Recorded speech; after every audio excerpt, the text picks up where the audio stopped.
Communist പാർട്ടിയിലെ പിളർപ്പ് സംബന്ധിച്ച CPM നിലപാട് ചോദ്യം ചെയ്ത് CPI പാർട്ടി പിളർന്ന ദേശീയ കൗൺസിൽ യോഗത്തിൽ പങ്കെടുത്തത് 65 പേരെന്ന ചിന്താവാരികയിലെ ലേഖനം CPI നേതാവ് സത്യൻ മൊകേരി തള്ളി. 95 പേർ പങ്കെടുത്ത ദേശീയ കൗൺസിലിൽ നിന്ന് ന്യൂനപക്ഷമായി 32 പേർ മാത്രമാണ് ഇറങ്ങിപ്പോയതെന്ന് നവയുഗത്തിലൂടെ മറുപടി. ചിന്താലേഖനം ചരിത്രത്തോടുള്ള വഞ്ചനയാണെന്നും വിമർശനമുയർന്നു.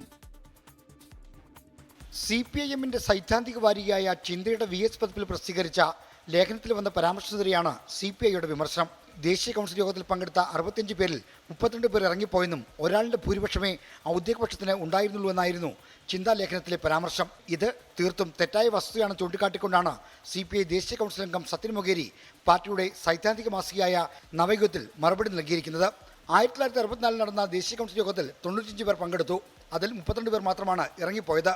ബാക്കി 63 പേർ തുടർന്നും സജീവമായി പങ്കെടുത്തു. ഈ വസ്തുത മറച്ചുവെച്ച് ചരിത്രത്തെ വക്രീകരിക്കാനാണ് ചിന്തവാരികയുടെ ശ്രമമെന്നാണ് സത്യൻ മൊകേരിയുടെ മറുപടി.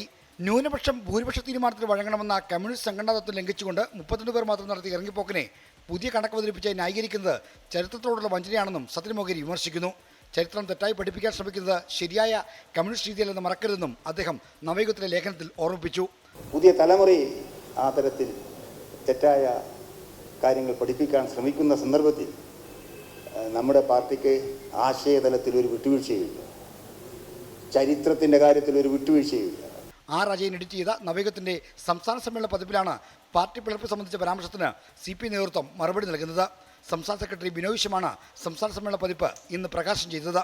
ആർ ശ്രീജിത്ത്, 24 തിരുവനന്തപുരം. ലോകത്തെവിടെയായാലും ഏത് സമയത്തും 24 വാർത്തകളും ഓഗ്മെന്റഡ് റിയാലിറ്റി പാക്കേജുകളും എക്സ്പ്ലെയിനറുകളും വിശദമായി കാണാൻ ഞങ്ങളുടെ YouTube ചാനൽ നിങ്ങൾക്ക് സബ്സ്ക്രൈബ് ചെയ്യാം.